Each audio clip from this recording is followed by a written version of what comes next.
Quand on fait de la musculation et que l'on décide de se tonifier le corps ou se muscler, la prise de masse musculaire devient souvent l'objectif principal de l'entraînement. De commun accord, pour prendre du muscle, il faut manger. Mais manger quoi? Pourquoi? Et dans quelle quantité? Nous allons tenter d'y répondre dans cette vidéo de la manière la plus simple possible. Pour prendre du muscle, les gens se mettent à une diète hyper calorique et mangent beaucoup plus. Pourquoi donc? Le but, consciemment ou pas, est d'augmenter les apports énergétiques journaliers, c'est-à-dire la quantité de nourriture consommée dans une journée. Ceci en espérant qu'avec de l'énergie supplémentaire immédiatement disponible par l'alimentation, le corps ne soit pas obligé de piocher dans ses réserves énergétiques et puisse accepter de construire du muscle. Cette stratégie alimentaire est la mise en application inconsciente du concept de balance énergétique négative. Qu'est-ce que la balance énergétique? La balance énergétique est l'équilibre entre nos apports et notre dépense d'énergie. Si les apports quotidiens sont moins élevés que les dépenses d'énergie journalières, il y a perte de poids. La balance énergétique est dite négative.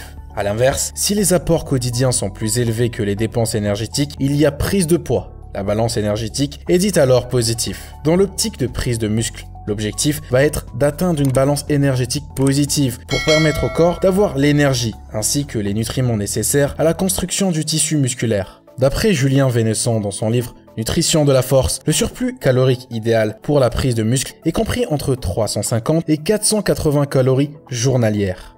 Si nous avons répondu au combien, nous ne savons pas la composition de ce surplus calorique nécessaire à l'hypertrophie, qui est le terme scientifique pour désigner la prise de masse musculaire.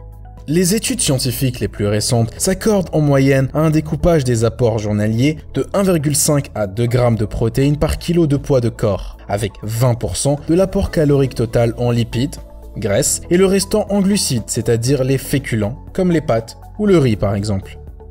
Nous allons ainsi voir dans cette vidéo 5 aliments pour prendre du muscle. Aliment numéro 1. Différents types de protéines animales.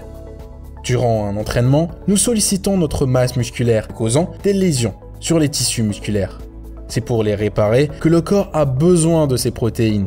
Ceci augmente la taille des fibres musculaires et conduit à une hypertrophie du muscle.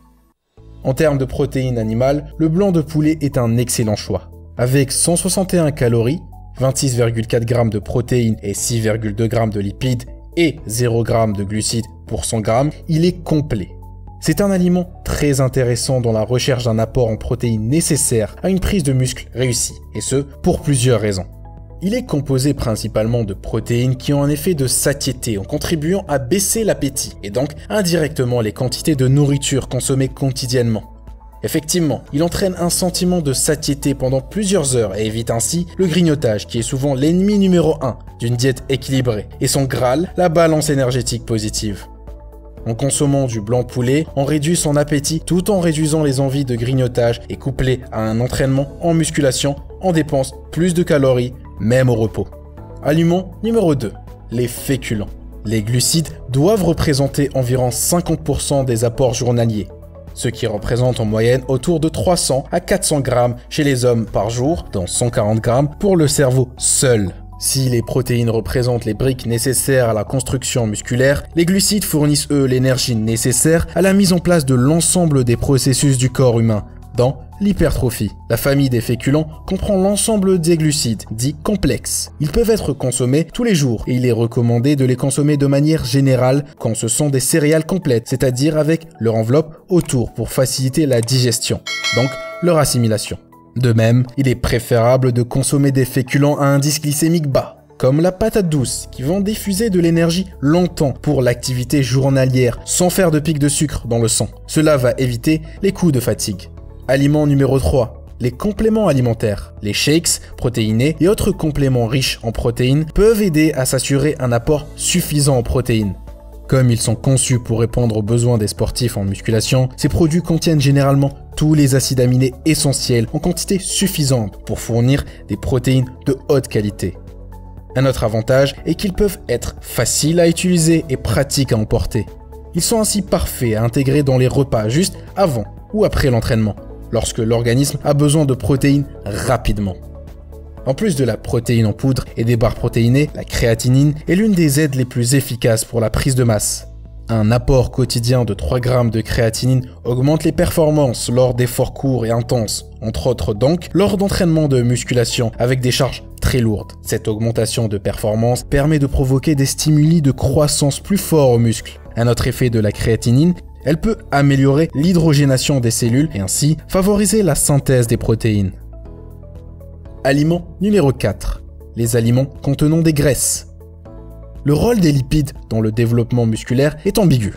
Il faut d'un côté limiter la consommation de graisse, car les lipides provenant de l'alimentation combinés à un surplus calorique riche en glucides migrent rapidement vers les bourrelets de graisse. Mais d'un autre côté, le corps a besoin d'une certaine quantité de graisse pour fonctionner. Le cholestérol est particulièrement intéressant dans le cadre de la musculation, car ce lipide, trouvé dans les cellules animales, est la matière première des hormones stéroïdes, comme la testostérone.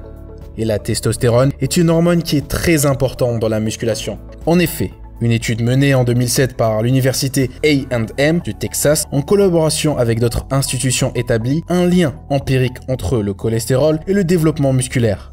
Selon les auteurs, il existe une corrélation entre un taux de cholestérol LDL élevé et un bon potentiel de développement musculaire. Au total, les lipides ne devraient pas dépasser les 30% de votre total calorique journalier pour qu'elles ne remplacent pas les autres macronutriments de votre alimentation. Vous pouvez couvrir votre apport en acides gras oméga 3 en mangeant du poisson gras 1 ou 2 fois par semaine ou en utilisant de l'huile de colza, de lin ou de noix. Aliment numéro 5, l'eau de source. Ce dernier n'en sera pas vraiment un. Cependant, elle s'avère être le nutriment le plus important de votre corps, avec 65% de sa part totale, ce qui correspond à environ 45 litres d'eau pour une personne de 70 kg.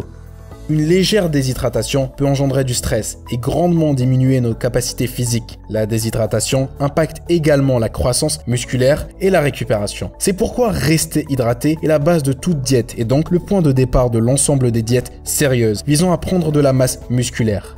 L'hydratation passe avant la nutrition. Car pour fonctionner correctement, le corps a besoin d'un apport constant en eau, surtout quand on s'entraîne avec des charges additionnelles sur une base régulière. De plus, la déshydratation augmente les sécrétions de cortisol dans le sang. Ceci engendre la diminution de la synthèse des protéines par réduction de l'absorption des acides aminés. Le corps ne construit plus efficacement de muscles sans un apport optimal d'eau sur une base régulière. Un moyen simple de vérifier son niveau d'hydratation est d'examiner la couleur de ses urines. Plus elles sont claires et plus le niveau d'hydratation est optimal. Plus elles sont foncées, plus le niveau d'hydratation est problématique. Maintenant, vous allez peut-être nous demander quels sont les aliments interdits pour la musculation. La réponse est simple, puisqu'il n'en existe fondamentalement qu'un seul qui interfère avec le développement musculaire. L'alcool. Celui-ci fait diminuer le taux de testostérone et augmente le taux de cortisol, ce qui freine la construction de cellules musculaires et stimule le stockage des graisses. Plus, l'alcool altère le sommeil. Or, un bon sommeil est la base d'une prise de masse efficace, car c'est en dormant que d'importants processus de régénération ont lieu dans le corps.